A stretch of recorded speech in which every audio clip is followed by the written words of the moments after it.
میرے نبی کریم میری سرکار کو رب کریم نے چاند سے زیادہ خوبصورت بیٹا عطا فرمایا. سب سے چھوٹے ہیں جناب ابراہیم، چاند سے زیادہ خوبصورت. 3 بیٹے حضور کو اللہ نے دیے، تینوں ہی اپنی قدرت سے لے گیا. چاند سے زیادہ خوبصورت بیٹا. حضرت ام سلمہ کہتی ہے میں نے جب جا کر کے حضور کو مبارک دی نا تو حضور کی آنکھوں میں آنسو آ گئے. یا رسول اللہ، اللہ نے بیٹا دیا ہے. فرماتے سجدہ شکر کیا مدینے کے محبوب نے. حضور نے بچے کے سر سے بال اتروائے، ایک پلڑے میں بال رکھے ترازو کے، دوسرے پلڑے میں چاندی رکھی. حضور نے صدقہ دیا. پھر فرمایا 2 بکرے لاؤ، قد بڑا ہو، وجود موٹا ہو، آنکھیں پیاری ہو، ذرا سونے سونے بکرے دیکھ کے لاؤ. 2 بکرے لائے، حضور نے ذبح کیا، صحابہ میں بانٹا، غریبوں کو کھلایا، خوشیاں منائیں. 18 مہینے گزرے، پھر پیغام آیا. عبد الرحمن ابن عوف حدیث کے راوی ہیں، فرماتے ہیں بیٹھا تھا، پیغام آیا حضور صاحبزادے بیمار ہیں. میرے حبیب پاک صلی اللہ علیہ وسلم گھر گئے. خوشی پر بھی حضور کا عالم کیا ہے. اب غم آیا، بہار ہو کہ خزاں لا الہ الا. حضور گھر گئے، جس گھر میں بچہ تھا اس بچے کو گود میں لیا. چاند سے زیادہ بیٹا روشن ہے، پیشانی نور چمک رہا ہے، آنکھوں سے خوبصورتی یہاں ہے. حضور کی گود میں صاحبزادے کی سانس کو کڑنے لگی، جان نکلنے لگی. او عزیزو، یہاں کوئی آ کے پیغام دے دے کہ بچہ 4 پائی سے گر گیا ہے تو لوگ جمعہ چھوڑ دیں گے. میرے حبیب پاک کی گود مبارک میں بچہ، سانس اکھڑنے لگی، روح پرواز ہونے لگی. حضور نے سینے سے لگایا تو جان ان کی نکل گئی، آنکھوں سے آنسوؤں کی لڑی بہہ نکلی. عبد الرحمن کہنے لگے محبوبہ رو رہے ہو؟ فرمایا یہ آنسو شکوے کے نہیں ہیں، نا یہ آنسو حضور کس کے ہیں؟ فرمایا یہ اللہ کی رضا کے آنسو ہیں. میں دل رو رہا ہے، آنکھیں آنسو بہا رہی ہیں، پر میری زبان سے وہی کہوں گا جس سے میرا اللہ راضی ہوگا. اس لیے کہ بہار ہو کہ خزاں لا الہ الا اللہ. میرے حبیب نے فرمایا دیا بھی اس نے تھا، لے بھی وہی گیا ہے. لیکن میرے نبی پاک علیہ الصلوۃ والسلام پہ اتنی مصیبتیں آئیں کہ پہاڑ پہ آتی تو وہ ریزہ ریزہ ہو جاتا ہے. لیکن کسی مقام پر بھی حضور علیہ الصلوۃ والسلام شکوہ کرتے نظر نہیں آتے. ہم غریبی کا رونا روتے ہیں، ہر چوتھا آدمی کہتا ہے بڑا غریب ہوں. لیکن میرے نبی پاک علیہ الصلوۃ والسلام نے چوتھے دن کھجور کھائی، سرکہ کھایا ہے اور موٹے بان کی چارپائی پہ آرام کیا ہے. حضرت عمر نے کہا حضور کتنی تکلیف ہے؟ فرمایا عمر کوئی تکلیف نہیں، تھوڑا سا تو وقت ہے، جنت میں جائیں گے، ساری نعمتیں اللہ نے ہمارے لیے تیار کی ہوئی. راضی برضا، راضی بالرضا، کوئی کسی قسم کا مسئلہ نہیں. ہمیں آزمائشیں آتی ہیں، تکلیفیں آتی ہیں، بیماریاں آتی ہیں، لوگ چھوٹی چھوٹی بات پر پریشان ہو جاتے، ذرا ذرا سی بات پر شکوہ کرتے ہیں. میرے رسول پاک علیہ السلام نے فرمایا جب میرا رب کسی کو بیمار کرتا ہے تو 2 فرشتوں کو بھیجتا ہے، جاؤ میرے بندے کی تیمارداری کر کے آؤ. اللہ اکبر، خود رب بھیجتا ہے، جاؤ میرے بندے کی. تو مجھے بتائیے جب اللہ بھیجے تو پھر تندرست خوش نصیب ہوا کہ بیمار؟ جی تندرست پھر خوش نصیب کون ہوا؟ میرے نبی پاک صلی اللہ علیہ وسلم نے فرمایا رب 2 فرشتے بھیجتا ہے، فرماتا ہے پتہ کر کے آؤ میرے بندے کا اس کا کیا حال ہے. حالانکہ اللہ سارے جانتا ہے. فرشتے آتے ہیں، واپس جاتے، رب کریم پوچھتے ہیں بتاؤ میرا بندہ کیا کہتا تھا؟ اللہ تجھے سارا ہی پتہ ہے، پر ہم سے پوچھتے تو بتا دیتے ہیں. وہ یہ کہتا تھا کہ میں اپنی رب کی رضا پہ بڑا ہی راضی ہوں. وہ تیری حمد کر رہا تھا، تیری تعریف کر رہا تھا، تیرا شکر کر رہا، تیرے لیے کلمات حمد بیان کر رہا تھا.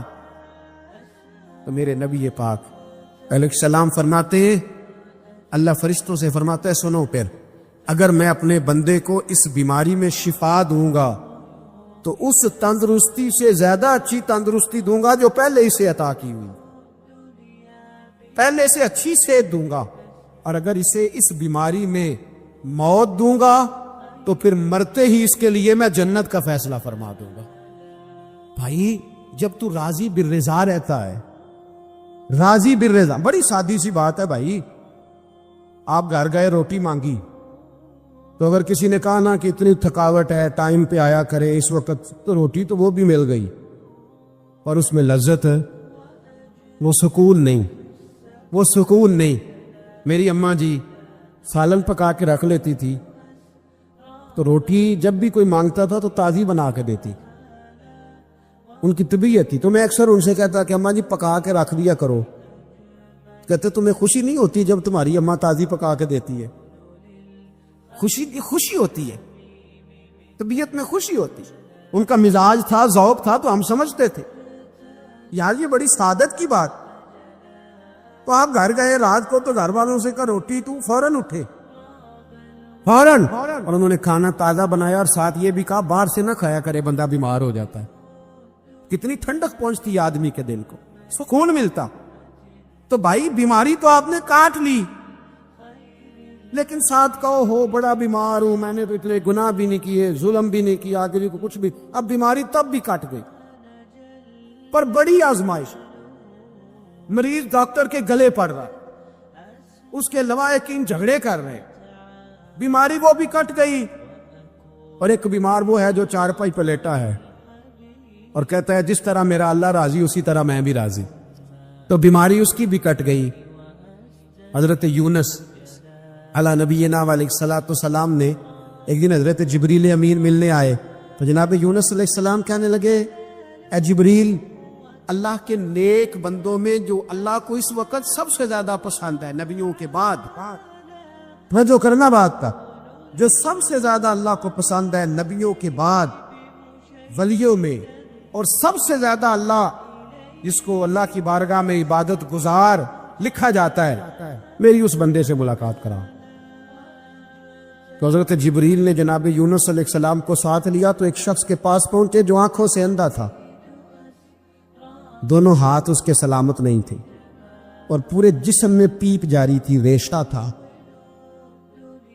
جب جا کے السلام علیکم کہا نا حضرت یونس نے، اس نے وعلیکم السلام کے بعد پہلا لفظ پتہ کیا کہا؟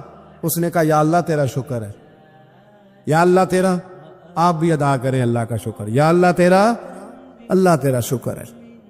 حضرت یونس علیہ السلام کہنے لگے تو شروع سے اس طرح کا ہے، نابینا بھی اور ہاتھوں سے معذور بھی اور سارا جسم شروع سے؟ تو بڑے ہی خوبصورت لفظ اس بیمار نے کہے، کہنے لگے نہیں حضور میں بالکل ٹھیک ٹھاک تھا، جب تک میرے رب نے چاہا کہ یہ دنیا کو دیکھے تو تب تک اس نے مجھے آنکھیں دیں، اور جب اس نے چاہا کہ اب اس کا دیکھنا بہتر نہیں تو اس نے واپس لے لی۔ تو یا اللہ تیرا شکر ہے، اللہ تیرا شکر ہے۔ پھر کہا جب تک اس نے چاہا کہ میرے ہاتھ رہے تب تک رہے، جب اس نے چاہا کہ میرے لیے بہتر نہیں تو اس نے لے لیے، تو یا اللہ تیرا شکر ہے۔ جب تک اس نے چاہا کہ میرا جسم صحیح و سلامت رہے تو رہا، اور جب اس نے چاہا کہ میرے لیے بہتر نہیں تو مجھے بیمار کر دیا، تو یا اللہ تیرا شکر ہے۔ تو حضرت یونس علیہ السلام کہنے لگے جبریل واقعہ یہ اللہ کا سب سے زیادہ شکر گزار بندہ ہے، سب سے زیادہ عبادت گزار بندہ ہے، سب سے زیادہ۔ میرے نبی پاک علیہ السلام نے فرمایا میرا مومن ہر حال میں ہی نفع میں ہے، نعمت ملے تو شکر کر کے نفع، مصیبت آئے تو صبر کر کے نفع۔ میرے رسول پاک علیہ السلام کا دروازہ سب سے بڑا دروازہ ہے، حضور کا دروازہ سب سے بڑا دروازہ ہے، لیکن میرے دوستو یاد رکھنا نبی پاک علیہ السلام نے بھی لوگوں کو جب رستہ دکھایا ہے تو رب کریم کا رستہ دکھایا ہے، اللہ کا رستہ دکھایا، اللہ کریم کا رستہ دکھایا، لوگوں رب کی طرف توجہ کرائی۔ میرے رسول کریم سید عالم صلی اللہ تعالی علیہ وسلم نے لوگوں کی اللہ کی جانب توجہ کرائی اور لوگوں سے یہ کہا کہ وہ اپنے رب کریم کی جانب اپنا ذہن رکھیں، اپنی توجہ اپنے اللہ کی جانب مبذول کریں۔ یہ بات کو اچھے طریقے سے سمجھیے گا، علم اللہ تبارک و تعالی عطا کرتا ہے، تو اسے اللہ کی عطا ہی سمجھنا چاہیے۔ کچھ لوگوں کے پاس علم ہوتا ہے پر علم نافع نہیں ہوتا، وہ ٹامک ٹونیاں مارتے رہتے ہیں ساری زندگی۔ علم کو اللہ کی عطا سمجھیں، اپنی عقل پر اپنے شعور پر زیادہ بھروسہ نہ سمجھیں، نظر اللہ پہ رکھیں۔ حضرت مولا علی شیر خدا کرم اللہ تعالی وجہہ الکریم سے کسی نے پوچھا تھا بڑا عالم کون ہوتا ہے؟ ہمارے ہاں تو اب وہ والے عالم پائے جاتے ہیں نا، اللہ ماشاءاللہ، جب ممبر پہ بیٹھتے ہیں تو دعوے ہی دعوے، ممبر پہ بیٹھتے ہیں تو دعوے ہی دعوے ہیں۔ اس طرح کے عالم ہمارے ہاں پائے جاتے ہیں، وہ ہر بات میں دعویٰ کرتے ہیں، میں یہ کر دوں گا، میں وہ کر دوں گا۔ یہ مزاج علماء کا نہیں۔ حضرت علی المرتضیٰ سے کسی نے پوچھا بڑا عالم کون ہوتا ہے؟ فرمایا بڑا عالم وہ ہوتا ہے کہ جسے مسئلے کا پتہ نہ ہو تو وہ کہہ دے مجھے نہیں پتا، میں پتہ کر کے بتاؤں گا، غلط بات بیان نہ کرے۔ امام مالک سے کسی نے کوئی مسئلہ پوچھا تو آپ فرمانے لگے مجھے اس سوال کا جواب نہیں آتا۔ ہمارے بزرگ سمجھاتے کیا ہے؟ وہ کہنے لگا آپ اتنے بڑے امام ہیں تو اس سوال کا جواب نہیں آتا۔ فرمانے لگے اگر مجھے ہر سوال کا جواب آتا پھر تو میں خدا ہوتا، مجھے ہر سوال کا جواب نہیں آتا، مجھے تو اتنا آتا ہے جتنا میرے رب نے مجھے عطا کر دیا ہے۔ اپنی نظر اللہ پہ رکھیں، نکل آئیں اس معمے سے باہر کہ میں کوئی بلا ہوں، مجھے بڑا پتہ ہے، میرے پاس 6 ڈگریاں ہیں، مجھے 10 جگہ پہ تدریس کا شغف حاصل ہے، اسے نکلیں باہر۔ قرآن مجید دیکھیے گا، اللہ تعالیٰ نے ارادہ قدرت فرمایا کہ میں حضرت آدم کو بناؤں گا، پھر بنانے کے بعد فرمایا فرشتوں سجدہ کرو آدم کو، سب نے سجدہ کیا الا ابلیس ابا واستکبر وکان من الکافرین، سب نے سجدہ کیا سوائے ابلیس کے، اس نے انکار بھی کیا، تکبر بھی کیا اور کافروں میں سے ہو گیا۔ تو یہ جب اللہ تعالیٰ نے سجدہ کرایا تو کیسے کرایا؟ اللہ تبارک و تعالیٰ نے نا حضرت آدم کو علم سکھایا خود، وعلم آدم الاسماء کلہا، خود اللہ فرماتے ہیں کہ میں نے جناب آدم علیہ السلام کو تمام اشیاء کے نام سکھائے، سب اشیاء کے نام سکھائے۔ تو وہ چیزیں پھر میں نے نا، اللہ فرماتے ہیں میں نے فرشتوں پہ پیش کی، میں نے کہا کہ بتاؤ ان کے نام کیا ہے، تو فرشتوں نے جو جواب دیا وہ سمجھنے والا ہے۔ اللہ نے چونکہ خود علم سکھایا تھا حضرت آدم کو، جناب آدم سکھایا تھا، لیکن فرشتوں کو نہیں سکھایا تھا۔ تو اللہ کریم نے فرمایا فرشتوں اب یہ بتاؤ ان چیزوں کے نام کیا ہیں؟ تو فرشتے کیا کہتے ہیں؟ فرشتے عرض کرتے ہیں قالوا سبحانک لا علم لنا۔ آپ کبھی یقین کریں اس چیز کی لذت لے تو مزہ آ جائے۔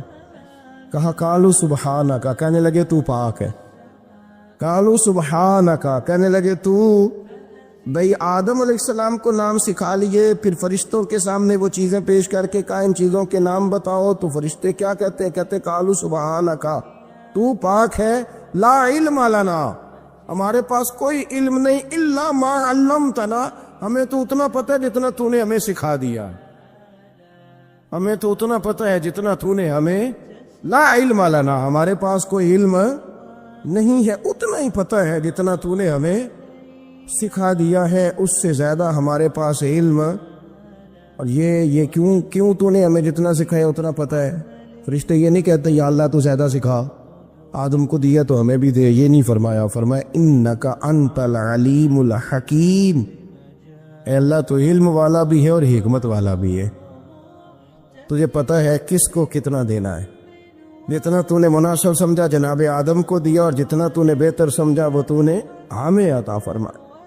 تو اگر آپ کے پاس علم ہے، کہیں نالج ہے، اس کو اللہ کی عطا سمجھیں۔ ہمارے ہاں بہت سارے لوگ بن کے بیٹھ جاتے ہیں، میں اکثر کہتا ہوں کہ پھر وہ دعوے کرتے ہیں میرے علاقے والے جاہل ہیں، میرے شہر والے جاہل ہیں، میرے خاندان والے پڑھے نہیں۔ یہ آپ کا دعویٰ ہے، یہ آپ کو خراب کر دے گا۔ ہم نے بہت سارے ایسے لوگ دیکھے جو بہت بڑے عالم تھے، لیکن اللہ جب لینے پہ آیا تو عقل ہی لے گیا، شعور ہی چلا گیا، حافظے ختم ہو گئے۔ آپ دیکھتے ہیں بڑھاپے میں کچھ لوگ ایسے ہوتے ہیں کہ جن کو یہ بھی یاد نہیں رہتا کہ میرا نام کیا ہے، میں کہاں ہوں، مجھے کدھر جانا ہے۔ اس وقت سے اللہ کی پناہ مانگیں اور اپنی نظر اپنے رب کریم کی جانب رکھیں، اللہ کی جانب اپنی نظر کو مبذول رکھیں۔ دوسری بات، علم کے بعد ایک چیز آتی ہے جس کا نام ہے ہدایت، جس کا نام ہے تقوی، جس کا نام ہے پرہیزگاری، جس کا نام ہے عمل۔ عبادت، ریاضت، یہ بھی اسی وقت ہی نصیب ہوتی ہے جب میرا رب کریم نصیب فرما دیتا ہے۔ ہم نے نا نیکی کا اپنا اپنا سٹیٹس بنا لیا ہے، اپنا اپنا معیار بنا لیا ہے۔ کچھ لوگ کہتے ہیں کہ جناب مسجد میں سیمٹ کا توڑا دینے سے بہتر ہے کسی غریب کو آٹے کا تھیلا دے دو۔ اب اس نے اپنا مزاج بنا لیا نا نیکی کا، اس نے اپنا سٹیٹس بنا لیا۔ میرا یہ سوال ہے کہ نبی پاک صلی اللہ تعالیٰ علیہ وسلم جب مدینہ شریف آئے تھے تو حضور نے سب سے پہلے غریبوں میں آٹا تقسیم کیا تھا کہ سب سے پہلے مسجد بنائی تھی؟ کیا عجیب لوگوں کا رنگ ہے، اپنی مرضی کی ہدایت، اپنی مرضی کا تقوی، اپنی مرضی کا معیار۔ مسجد کوئی بڑا چھوٹا خطیب بھی میری طرح کا ہو نا تو وہ مسجد میں بیٹھ کے جب نبی پاک کی بات کرتا ہے تو کہتا ہے میرے رسول پاک غریبوں کا سہارا بن کے آئے۔ وہ غریبوں کی بات کرتا ہے، مسکینوں کی، لاچاروں کی، کمزوروں کی بات۔ تو مسجد ہی تو وہ ادارہ ہے جہاں سے غریبوں کی بات ہو رہی۔ تو اب لوگوں نے غریب کو اور مسجد کو لڑانا شروع کر دیا۔ اس کو لڑاؤ کہ مسجد میں پیسے دینے سے بہتر ہے آپ غریب کو آٹے کا تھیلا دے دیں۔ آپ یہ کیوں نہیں کہتے کہ مسجد میں بھی آپ توڑا دیں ایک سیمٹ کا اور ساتھ غریب کو بھی خدمت کریں؟ یہ کیوں نہیں تقویٰ؟ اپنی اپنی مرضی کا مزاج، اپنی اپنی۔ کچھ لوگ کہتے ہیں چھوڑو جی، ساری زندگی انسان نماز پڑھتا رہے اور پھر گالیاں بھی دیتا رہے، بندہ داڑھی بھی رکھ لے اور جھوٹ بولنا بھی نہ چھوڑے، تو یہ آپ نے اپنے پاس سے تقوی کا معیار بنایا ہے۔ گالی دینے کا گناہ ہے اور داڑھی رکھنے کا ثواب ہے۔ تو اگر آپ داڑھی رکھے ہوئے ہیں اور آپ کوئی غلطی کر رہے ہیں تو اس سے آپ کی داڑھی کا ثواب ختم۔ اللہ کرے آپ کو سمجھ آئے میری بات۔ آپ کوئی غلطی کر رہے ہیں، داڑھی کا ثواب اس سے ختم، وہ اپنی جگہ پہ قائم ہے چیز۔ اپنی مرضی کا کیوں تقوی کا معیار بناتے ہیں؟ تقوی کا مزاج اپنی مرضی کا نہ بناؤ۔ اللہ کی بارگاہ سے دعا مانگو کہ یا اللہ ہمیں ہدایت کا نور عطا فرما، اللہ تو ہمیں رستہ دکھا، تو بتا کہ ہدایت کیا ہے۔ تو رب فرماتا ہے اللہ ولی الذین آمنوا، اللہ مومنوں کا مددگار ہے، یخرجہم من الظلمات الی النور، وہ انہیں اندھیروں سے نکالتا ہے اور نور کی طرف روشنی عطا فرماتا ہے۔ اندھیروں سے نور کی طرف اللہ لاتا ہے۔ اللہ ولی، اللہ مومنوں کا ولی ہے، وہ انہیں اندھیروں سے نور کی طرف نکالتا ہے۔ ہدایت ہمیشہ اللہ کی طرف سے سمجھے۔ جب وہ نماز کی توفیق دیتا ہے تو اپنے فضل سے دیتا ہے، جب وہ ذکر کی توفیق دیتا ہے تو اپنے فضل سے۔ ہم سمجھتے ہیں ہو جی فلانا نہیں پڑھ رہا بڑا بیوقوف ہے، فلانا نہیں پڑھ رہا، تو تم کیا اپنی عقل کے زور پہ پڑھ رہا؟ میں جی اللہ کے فضل سے 2 سپارے پڑھتا ہوں، تو کس پہ احسان کرتے تو 2 سپارے پڑھ کے رویا کر کہ اگر مالک تو بڑا قریب نہیں۔ بڑے لوگ ہیں جن کو پورا قرآن حفظ ہے پر انہیں پڑھنے کی توفیق نہیں، تو انہیں فضل کیا اور مجھے توفیق دے دی ہے پڑھنے۔ رویا کر، پڑھ کے رویا کر، راتی ساری کر کر زاری، او نیند اکھاں تھی توندے تے فجرے اوہی گناہگار کہاون سب تو نیوے ہوندے۔ مہربانی کریں، ڈریں، نیکی کریں تو پھر ڈریں، پھر احساس پیدا کریں، پھر اپنے اندر وہ کمزوری لائیں کہ توبہ توبہ مجھے تو پتہ ہی نہیں، تو جانتا ہی نہیں۔ حضرت سیدنا امام اعظم ابو حنیفہ رحمۃ اللہ تعالیٰ علیہ کے ساتھ ایک شخص کہتا میں نے نماز پڑھی، تو عشاء کی نماز تھی۔ یہ جو لوگ بڑے ہوتے ہیں نا، جن کے پیار کرنے والے بڑے ہوتے ہیں، ان کے گرد خوف بھی بڑا ہی ہوتا ہے، انہیں بڑا ڈر لگتا ہے، بڑی بعض اوقات آزمائش ہوتی ہے ان کی۔ عشاء کی نماز کہتے پڑھی تو امام صاحب نے نا عشاء کی نماز میں تلاوت کی آیتیں فَمَن يَعْمَلْ مِثْقَالَ ذَرَّةٍ خَيْرًا يَرَهُ وَمَن يَعْمَلْ مِثْقَالَ ذَرَّةٍ شَرًّا يَرَهُ، فرمایا جو ذرہ برابر خیر کرے گا وہ بھی قیامت میں دیکھے گا، اور جو ذرہ برابر شر کرے گا وہ بھی قیامت میں اس شر کو دیکھے گا، اس کے سامنے آئے گا۔ تو وہ شخص کہتا ہے کہ سارے لوگ نماز پڑھ کے چلے گئے تو امام صاحب رحمۃ اللہ علیہ نے اپنی داڑھی پکڑی، رو رہے، کہتے ہیں وہ ذرہ برابر نیکی کا بدلہ دینے والے، وہ ذرہ برابر شر پہ سزا دینے والے میری سفید داڑھی کو دیکھ، مالک میرے ذرے ذرے سامنے نہ لانا، لوگ تو میری بڑی قدر کرتے ہیں دنیا، میں تو بڑا پہچانا جاتا ہوں، لوگ تو میری راہوں میں پھول لیے کھڑے ہوتے ہیں، مجھے بڑا نوازتے ہیں، قیامت میں رسوا نہ کر دینا، میرے لیے مشکل ہو جائے گی۔ وہ کہتے ہیں میں نے امام صاحب کا درد دیکھا، مجھے کوئی کام تھا تو میں چلا گیا، میں نے کہا کہ وہ اس وقت اللہ کے حضور حاضر ہیں تو میں دوبارہ آؤں گا۔ کہتے میں تہجد کا وقت آیا تو امام صاحب وہیں بیٹھے تھے اور ان کی داڑھی آنسوؤں سے بھری ہوئی تھی اور زور سے داڑھی پکڑی ہوئی، کہنے لگے مالک رسوا نہ کر دے، قیامت میں رسوا نہ کر دے۔ یار جو ہدایت یافتہ لوگ تھے وہ تو ڈرے ہوئے تھے، وہ تو سہمے ہوئے تھے، وہ تو کہتے تھے یہ اس کا فضل نہیں، اس نے بلا لیا، یہ اس کا کرم نہیں۔ حضرت باعزید بستامی کسی کافر کو دیکھتے تو رو پڑتے، کہتے مالک تو کتنا قریب ہے، یہ بے ایمان رہ گیا، تو نے اپنے فضل سے مجھے اپنے نبی کا غلام بنا لیا۔ وہ رو پڑتے۔ یہاں تو لوگوں کا دعویٰ ہی بڑا ہے۔ نمازی اللہ خیر فرمائے وہ تو دوسروں کو گھورتا ہے، وہ کہتا ہے جنت کا میں مالک ہوں، کنجیاں میرے پاس ہیں، میں کسی اور کو گھسنے نہیں دوں گا۔ اور اگر 2-3 حج کر لے تو پھر تو وہ کہتا ہے کہ اب میرے سے پوچھ کے لوگ جنت میں جائیں گے معاذ اللہ۔ اور اگر وہ 2 4 5 7 دفعہ کوئی نفل پڑھ لے تو پھر وہ کہتا ہے چھوڑیں جی سارے لوگ بے عمل ہیں، میں اکیلا نیک ہوں۔ نہ ایسا کریں، اپنی توجہ اپنے رب پہ رکھیں، اپنی توجہ اپنے معین الملت والدین، عطا رسول، ہند الولی، غریب نواز، خواجہ معین الدین چشتی، حضرت خواجہ اجمیر، شاہ اجمیر، والی ہندوستان۔ آخری عمر میں نا سارا دن روتے گزر جاتا، ساری رات روتے گزر جاتے، ذرا سی کوئی بات کرتا تو رو پڑتے، آنکھیں آنسوؤں سے بھری رہتے۔ اور کئی دفعہ اپنے بھی پریشان ہو جاتے ہیں نا کہ یار تو ایک بات کی جان ہی نہیں چھوڑ رہا۔ تو خواجہ قطب الدین صاحب بختیار کاکی سے لوگوں نے کہا کہ آپ مرشد سے بات کریں، اتنا بھی تو نہیں نہ رونا چاہیے، ہر وقت اس کے آنسو کی کریے، عاشق دا کام ہی رونا تونا، تے بنا رویوں نہیں منظوری۔ یہ عاشق سدا ہی روندا رہندا ہے، پاویں وصل ہوئے تے پاویں دوری، ہر وقت رونے کا کیا مطلب ہے؟ تو خواجہ قطب صاحب کہتے ہیں میں قریب گیا تو میں نے پیر دبائے، میں نے کہا سونیا لوگ تو کچھ بھی نہیں کرتے، تو نے تو کمال کر دی، 90 لاکھ آدمی مسلمان کر دیا، دنیا کچھ نہیں کرتی، تو نے 50 سال ساری رات مسلح پہ بیٹھ کے رب راضی کیا۔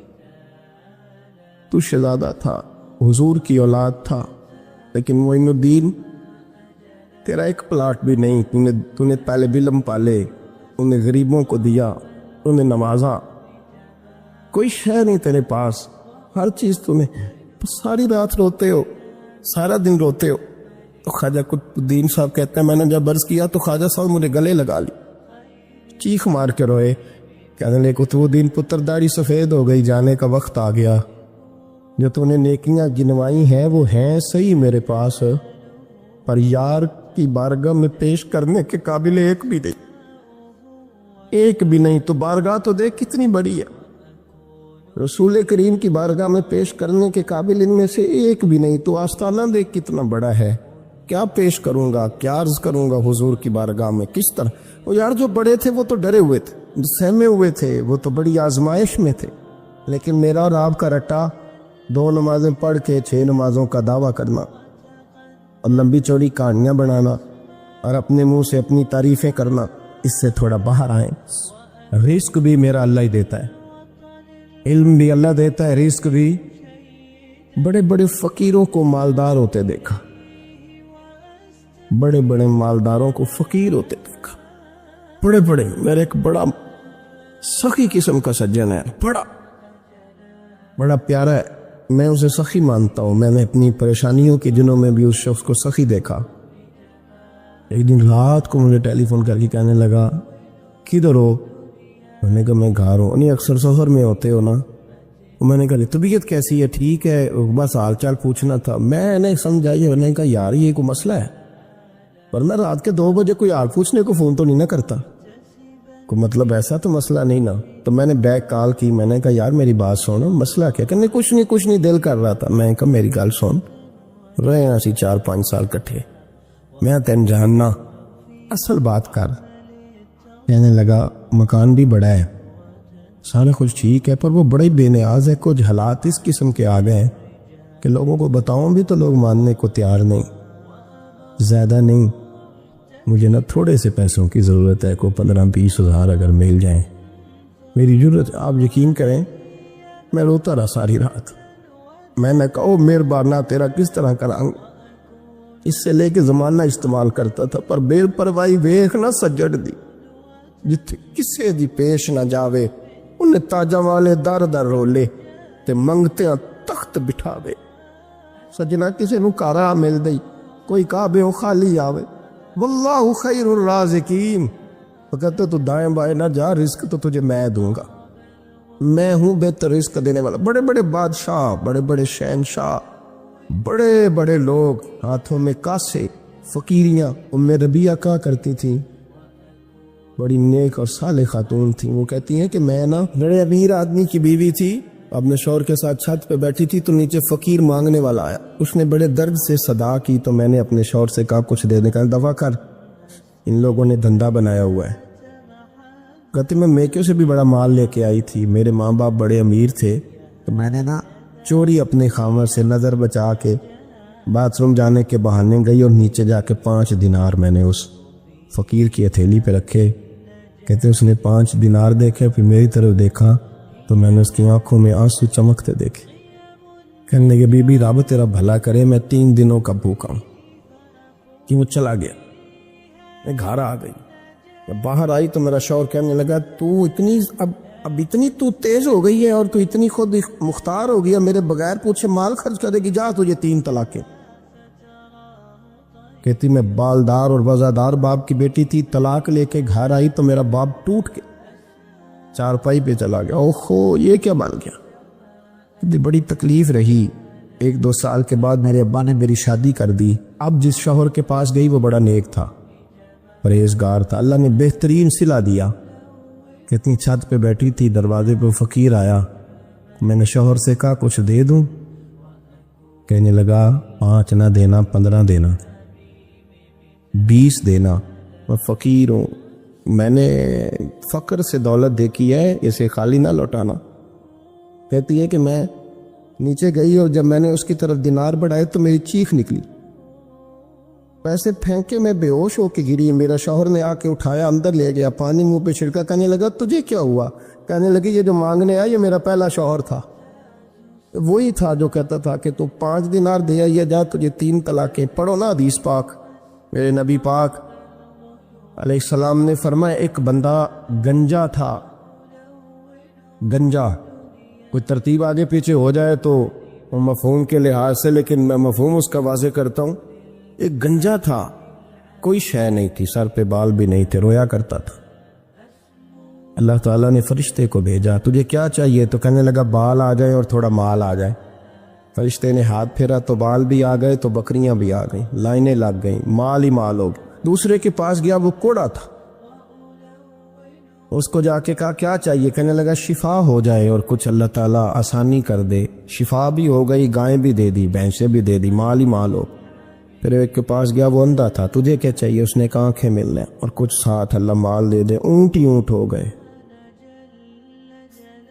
جب بڑا نواز دیا تو پھر مالک نے امتحان لینے کا ارادہ کیا یاری تیری سونا ہے اور آزمائشاں بھی تیریاں اگ آزمائشاں تیریاں صحیح کہہ رہا ہوں آزمائشاں تیریاں یاری تیری سونا ہے اور آزمائشاں تیریاں یہ سونا پرکھیا جامدائی پہلو نہ لگاں دے لگ اللہ نے فرمایا آزمائش کرو سب سے پہلے گنجے کے پاس آئے اسے کہا اللہ کے رستے میں کچھ دیکھا نہیں لگا میرے خرچے ہی بڑھے دیکھو تو صحیح کتنی مشکل میں وقت گزارتا ہوں حال ہی کوئی نہیں تو اس نے کہا میں نے تو سنا ہے تو گنجا اور بھوکا ننگا تھا کہنے لگا میں تو جدی پوچھتی رہی سے آزم ہوں تو یہ کس پاگل نے کہا ہے بھاگ جا اس نے کہا اچھا جیسے تو تھا ویسے ہی ہو جائے کھیت کھلیان اجڑ گئے پھر سے گنجا ہو گیا حضور علیہ السلام فرمانے لگے پھر وہ اس کے پاس گیا جو کوڑا تھا اسے کہا کچھ دے کہنے لگا خرچے ہی بڑے اب پوچھ لیں کسی امیر آدمی سے کہ چکی کے نیچے ہاتھ ہے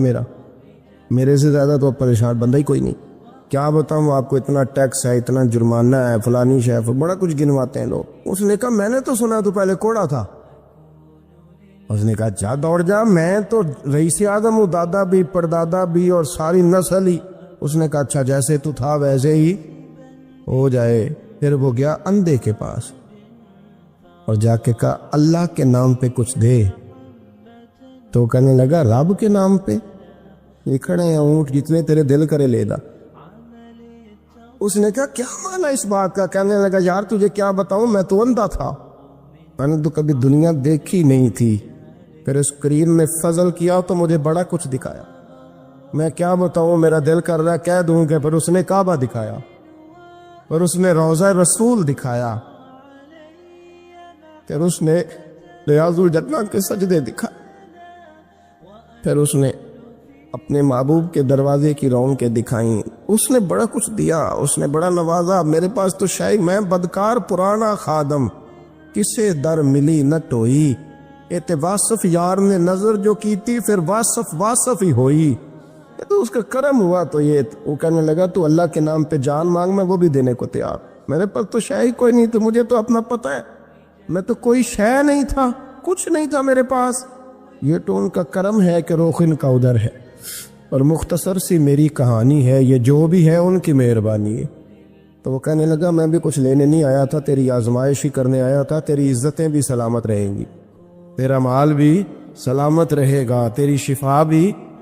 اپنی زندگی میں کبھی بھی اللہ کی بارگاہ سے توجہ ادھر ادھر نہ کریں، چھوڑیں لوگ کیا کر رہے ہیں، دنیا کیا کہہ رہی، کبھی بھی اپنی توجہ دائیں۔ ہمارا یہ مسئلہ بن گیا کہ ہماری سیاست ہے، ہماری دنیا داری ہے، ہم بندوں کو راضی کرنا چاہتے ہیں، ہم دیکھتے ہیں کون کس طرح، اور آپ یقین کریں آپ تھک جائیں گے، بندے راضی نہیں ہوں گے۔ امام بہقی روایت لائے ہیں، ایک صحابی تھے جو حضور کو ہنسایا کرتے تھے، حضور کو ہنساتے تھے، نبی پاک کو بڑے پیارے تھے۔ اس طرح کے بھی کچھ بندے ہونے چاہیے، اس طرح کے بھی کچھ بندے۔ صحابہ کرام علیہم رضوان فرماتے ہیں جب حضور غم امت میں پریشان ہوتے تھے تو ہم منتظر ہوتے تھے کہ کبھی وہ ہنسانے والا آج آ جائے نا، دو چار باتیں ایسی کر جائے نا ہنسانے والی، تو معاملہ ٹھیک ہو جائے۔ کچھ لوگ ایسے ہوتے ہیں جن کو دیکھ کے ہی چہرے پر تازگی آ جاتی ہے، مثل تعویذ ہوتے ہیں نا کچھ لوگ، وہ جب بھی ملتے ہیں شفا ہوتی ہے۔ تو یہ حضور کے پاس بیٹھے ہوئے تھے اور ہنسانے والی گفتگو کر رہے تھے، تو نبی پاک بھی ان سے باتیں کرنے لگے۔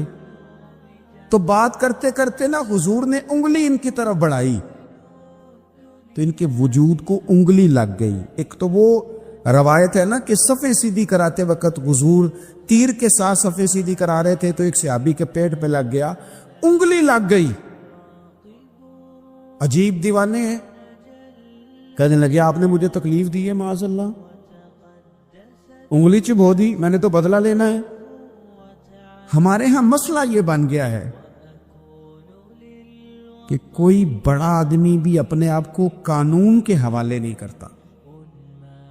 ملک سے لے کر امت مسلمہ کے کل مسائل تک ہمارے ملک کے اندر ہر بندہ، اس کا مزاج ہوتا ہے کہ وہ اپنے آپ کو قانون سے بھلا تر سمجھتا ہے۔ لائن میں لگنا لوگ پسند نہیں کرتے، یہ ایک بہت بڑا مسئلہ ہے۔ حضور صلی اللہ علیہ وسلم کی انگلی لگ گئی، تو کہنے لگے آپ نے تو مجھے تکلیف دی ہے، میں تو بدلہ لوں گا۔ تو حضور نے فرمایا لے لے بدلہ۔ اپنے آپ کو قانون کے حوالے بڑا آدمی جب کرتا ہے تو قانون کی عزت بڑھتی ہے، قانون کا وقار بڑھتا ہے، سوسائٹی کے اندر پھر طاقتور قانون ہو جاتا ہے۔ لیکن جب غریب آدمی کے لیے قانون اور ہو اور امیر کے لیے قانون اور ہو، تو اصل معاملہ تو قانون کی بالادستی کا ہے، آئین کی پاسداری کا ہے، اصولوں پہ کھڑے ہونے کا۔ تو نبی پاک صلی اللہ تعالی علیہ وسلم سے کہا کہ میں، حضور نے فرمایا لے لو بدلہ۔ یہ حقوق العباد کی نزاکت عرض کر رہا ہوں، لے لو بدلہ۔ انہوں نے کہا جی پیٹ سے کپڑا ہٹائیے، تو حضور نے پیٹ سے کپڑا ہٹا دیا۔ تو بڑے دیوانے آدمی تھے، انہوں نے امت کو بتانا تھا کہ کچھ اس طرح کے رنگ بھی ہوتے ہیں محبت کرنے کے لیے، الٹی ہی چال چلتے ہیں دیوانگانے عشق، آنکھوں کو بند کرتے ہیں دیدار کے لیے۔ اس طرح بھی کبھی کبھی ہوتا ہے۔ کپڑا حضور نے ہٹایا تو انہوں نے نبی پاک کے جسم نور کو چومنا شروع کر دیا، کہنے لگے دن بڑے ہو گئے تھے، موقع نہیں کو بن رہا تھا، تو چلو یہ ایک موقع ملا ہے، حضور آپ کو کسی کے ساتھ زیادتی کر سکتے ہیں، یہ تو میں تو موقع تلاش کر رہا تھا۔ اور میرے بھائی نماز کا بھی موقع تلاش کرتے تھے صحابہ، جہاد کا بھی موقع ڈھونڈتے تھے پر محبوب سے محبت کا بھی موقع ڈھونڈتے تھے. کبھی کبھی نا محبت کا بھی تو موقع نرے خشک نہیں نہ ہو جانا چاہیے. نہ علماں وچ پھسا سانو تو یار دی گل سنا سانو. اوتے علم دا سکہ نہیں چلدا جتھے عشق ہوراں دا ڈیرا ہے. تو کبھی ادھر بھی ہیں حقوق العباد کے معاملے میں نزاکت. اور پھر جو آیت میں نے قرآن پاک کی پڑھی، ایک تو یہ ہے کہ آپ لوگوں سے معافی لے، معافی مانگے. ہمارے ہاں نا معافی کا مزاج قبول کریں. جب کوئی بندہ معافی طلب کرے تو معافی، ہمارے ہاں معافی مانگنے کا رواج میں آپ یقین کریں سرے سے ہے ہی نہیں. بلکہ الٹا لوگ چڑھائی کر جاتے ہیں، کہتے ہیں اوہو تم نے معافی مانگ لی ہے تو معاملے ختم ہو گئے.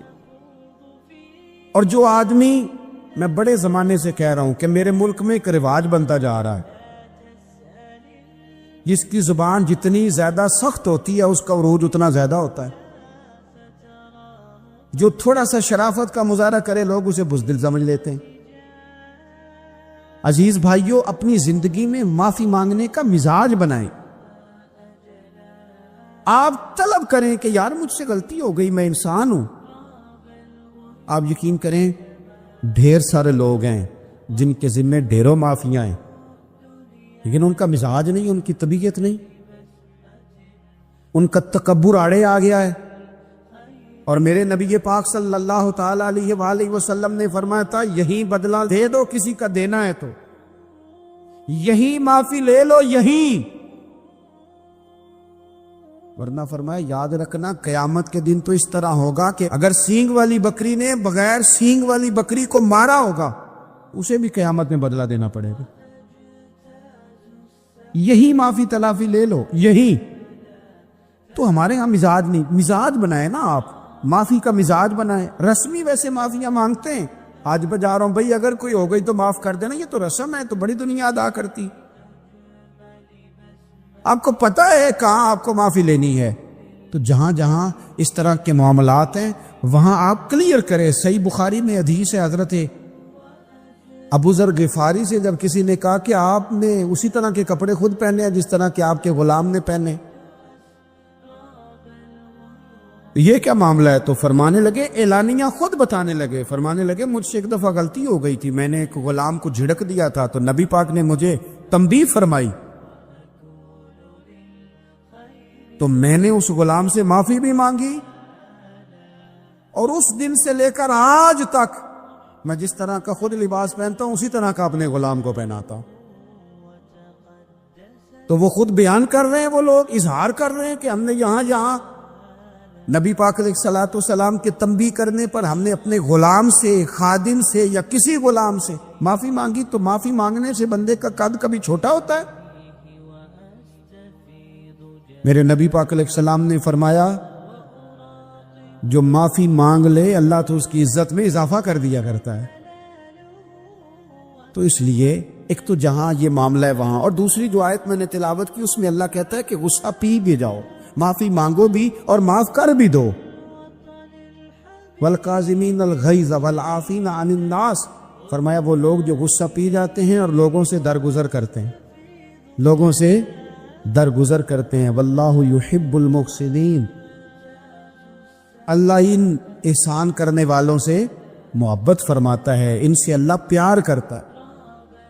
تو رب فرماتا ہے جو غصہ پی جاتے ہیں والعافین عن الناس، اور لوگوں سے درگزر کرتے ہیں، ایک تو معافی مانگے اور دوسرا معاف کر بھی دے. اگر دل میں کوئی بات ہو تو معاف، ہر روز لوگوں کو معاف کر کے سویا کریں. پہلے تو اس طرح کا کوئی کام ہی نہ کریں. ایک شخص نے جملہ کہا تھا، لکھا تھا، کمال لکھا تھا، اس نے کہا تھا کبھی ایسا کوئی کام نہ کرنا کہ کوئی تمہاری وجہ سے جا کے رب کے سامنے رونا شروع کر دے. ایسا کوئی کام نہ کرنا کہ کوئی بندہ تمہاری شکایتیں اللہ رسول کو لگائے. اس طرح کا کبھی کام نہ کرنا کہ وہ تڑپ اٹھے اور کہے اب تمہارا شکوہ میں نے وہیں کرنا ہے. کچھ لوگوں کی شکایتیں کرنی پڑتی ہیں اللہ رسول کی بارگاہ میں بھی، اپنے مشائخ کی بارگاہ میں کر دیتے ہیں. بعض اوقات انسان وہ بے بسی کے عالم میں کرے یا بہت زیادہ تکلیف اسے سہنی پڑے تو تب کرے، ہو جاتا ہے. تو ایک تو ایسا کرے نا، اور کوشش کریں لوگوں کو معاف کر دیں، اپنے دل سے چیزیں نکال دیں۔ دو لوگ بیٹھے تھے نا حرم مکہ میں، ایک صاحب کہہ رہے تھے کہ میرے اوپر بدر میں جو قتل ہو گئے کفار، ان کا ذکر چل رہا تھا، تو دونوں گفتگو کر رہے تھے بدر میں ہمارے اتنے لوگ مسلمانوں نے مار دیے۔ تو ایک ان میں کہنے لگے کہ اگر میرے اوپر قرض نہ ہوتا اور میرے چھوٹے چھوٹے بچے نہ ہوتے تو میں تو تلوار لے کے جاتا اور مدینہ شریف جا کے معاذ اللہ بدلہ لے آتا۔ دوسرا کہنے لگا میں دیتا ہوں نا تیرے بچوں کا خرچہ بھی، اور میں تیرا قرضہ بھی اتارتا ہوں، تو جا۔ اس نے کہا پکی بات ہے؟ کہا ہاں، قرضہ بھی میں اتار دوں گا، تیرے بچوں کا خرچ بھی اٹھاؤں گا، تو جا۔ اس نے خنجر تیار کیا، تلوار تیار کی، گھوڑے پہ بیٹھا، گلے میں وہ تلوار اس نے اپنے ڈالی اور مدینہ شریف آ گیا۔ اتفاق کی بات یہ کہ ملاقات حضرت عمر سے ہوئی۔ جناب عمر کہنے لگے مجھے تیری نیت ٹھیک نہیں لگتی۔ پکڑا کدھر آئے ہو؟ کہنے لگا میں تو بدر کے قیدیوں کے بارے میں بات کرنے آیا۔ فرمایا تلوار لے کے؟ تلوار لے کے؟ چل تجھے حضور کے پاس لے کے جاتا ہوں۔ نبی کریم کی بارگاہ میں لے گئے تو حضور فرمانے لگے کیسے آئے ہو؟ کیسے آنا ہوا؟ کہنے لگے جی میں تو بدر کے جو قیدی آپ کے پاس ہیں ان کی بات کرنے آیا تھا۔ تو حضور فرمانے لگے چل پھر باقی کی میں سناؤں۔ خیال آیا مسلمان نیک و بد پہچان جاتے ہیں، محمد آدمی کے دل کی باتیں جان جاتے ہیں صلی اللہ تعالی علیہ وسلم۔ فرمایا میں سناؤں؟ حضور کیا؟ فرمایا تم اور فلاں بن فلاں وہاں بیٹھے ہوئے تھے نا حرم مکہ میں فلاں پہاڑ کے ساتھ ٹیک لگا کے، اور تم نے یہ کہا تھا نا کہ قرضہ نہ ہوتا، بچے چھوٹے نہ ہوتے تو بدر کے مقتولین کا میں بدلہ لیتا۔ یہ سارا کچھ طے کر کے پھر آئے ہو تلوار لے کے، اور یہاں کہتے ہو میں قیدیوں کے بارے میں بات کرنے آیا تھا۔ اس کے تو پسینے چھوٹ گئے، وہ تو بے حال ہو گیا۔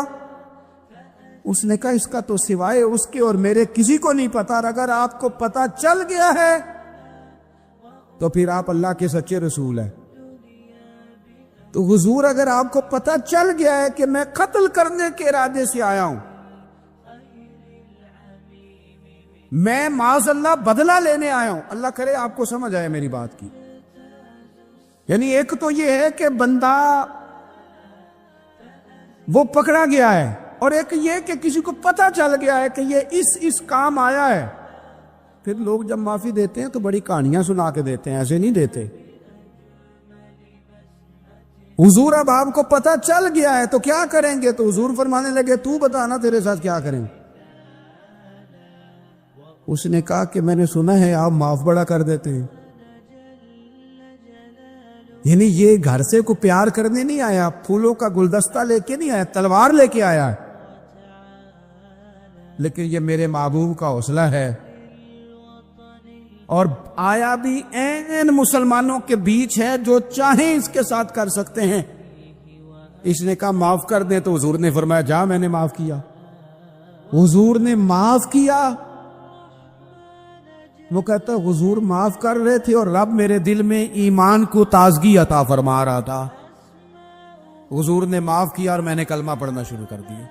ہم معافی نہیں دیتے، کبھی کبھی صلح تو کر لیتے، صلح ہو جاتی ہے، پنچایت میں صلح ہو گئی، پھر لڑائی ہوئی، پھر بات شروع سے شروع ہو گئی، کیونکہ ہم نے معافی، پھر وہ بات شروع ہو گئی 1955 سے، تو وہ بھی آکھیا سی، تو اے بھی کیتا سی، وہ بننے والی گل یاد ہی، او بس کر یار، کچھ بھولیں بھی تو۔ بچے پتہ کیوں خوش رہتے ہیں؟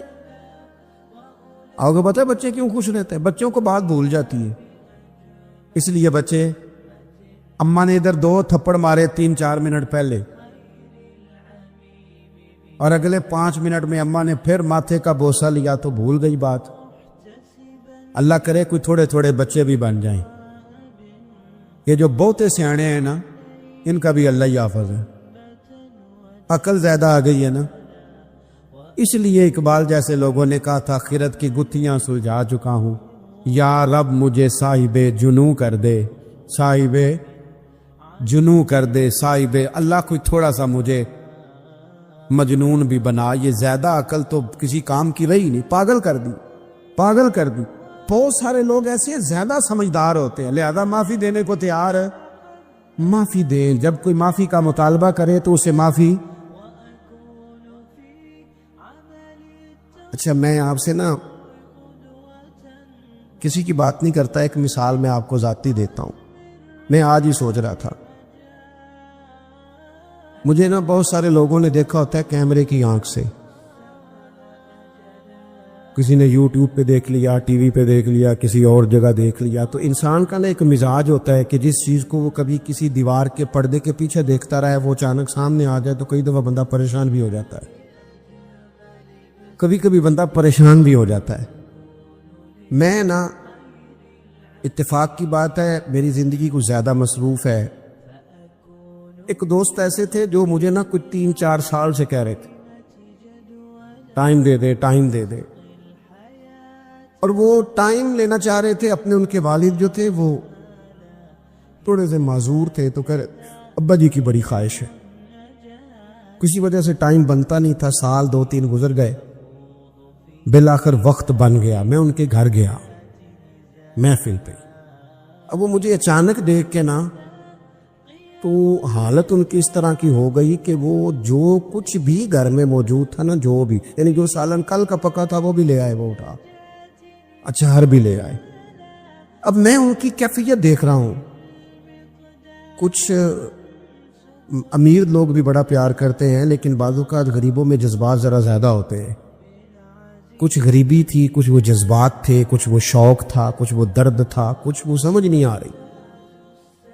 تو میں نے ان کو تسلی دی، میں نے کہا بزرگوں آپ بلا وجہ پریشان ہو گئے، میں تو دیہاتی سا چھوٹا سا کسان کا بیٹا ہوں، سادہ سا بندہ ہوں، میرے لیے تو آپ نے ویسے آپ نے ٹی وی پہ دیکھا ہے تو آپ کو وہ تھوڑا عجیب لگ رہا ہے، ویسے آپ مطمئن نہیں، ایسی کوئی بات نہیں ہے۔ ان بزرگوں نے مجھے کہا کہ مولانا میں آپ کو 3-4-5 سالوں سے سن رہا ہوں، آپ کو میری کیفیت کا نہیں پتا، میرے پاس کوئی بھی چیز ہوتی تو آج بیچ دیتا، اور جتنی بھی اچھی آپ کی دعوت ہو سکتی تھی وہ میں کرتا۔ میں بزرگوں کی بات اپنے لہجے میں وہ کہہ رہے تھے، میں ان کی بات پر غور کرنے لگ گیا، اور میں نے دیر تک ان کی بات پر غور کیا۔ میں نے کہا میں بالکل کسی کام کا آدمی نہیں، بیکار آدمی ہوں، مجھے پتہ ہے اپنے آپ کا، من آنم کے من دانم۔ تو میرے لیے اگر کسی بندے کے یہ جذبات ایک بیکار آدمی کے لیے، تو پھر مدینے والے محبوب کے میلاد کے لیے ہمارے کیا جذبات ہونے چاہیے۔ وہ خواجہ غلام فرید صاحب نے نا ایک کافی لکھی ہے، مجھے ساری تو یاد نہیں، لیکن وہ کہتے ہیں کہ ایک باری لانگا تو میری جات ہے، پھر وہ اس میں بڑی باتیں گنواتے ہیں۔ وہ کہتے ہیں میں حضرت زلیخا تو 2 جوڑے دیتی تھی نا سیدنا یوسف علیہ السلام کو دن میں، ایک وہ پہن لیتے تھے، اترتا تھا تو وہ خیرات کر دیتی تھی، پھر دوسرا پیش کرتی تھی، وہ اترتا تھا خیرات کر دیتی۔ کہتے حضور اگر آپ آئیں تو میں ایک دن میں 100 پیش کروں گا۔ اور ساتھ کہتے ہیں کہ گھر میں غریب ہاں دل تے امیر ہے، حضور میں مزاج کے لحاظ سے غریب ہوں، پھر وہ بڑی باتیں گنواتے ہیں۔ کہتے ہیں حضور میں نا آپ کے لیے جو ہے پھول رکھوں گا، یا رسول اللہ میں آپ کے لیے مصری لاؤں گا، حضور میں آپ کو سونف پیش کروں گا، حضور میں مل مل کے کرتے دوں گا، یہاں پگڑیاں بڑی پیاری بنتی ہیں، میں وہ پگڑیاں پیش کروں گا۔ پھر کہتے ہیں آخر میں حضور اگر آپ آ جائیں نا تو پھر میں اپنے گلے میں پلڑا ڈال کے منت بھی کروں گا کہ مہربانی فرما ایک رات ہی میرے گھر میں ٹھہر جا، ہاڑا وے جانی رات رہ پاؤ، زندگی پرائی ہے، محبوب چل ایک دن ٹھہر جا۔ میں اب یہ شوق کی کیفیت دیکھیں، یہ درد ہے، یہ ایک تمثیل ہے، یہ ایک حسن ہے، اس کو آپ سمجھیں۔ رسول پاک کی ذات کے لیے امت کے دلوں میں جو کیا کہا تھا درویش نے، مینوں لنگ کئی مہینے تے برس گئے تے تیری دید نو دیدے ترس گئے۔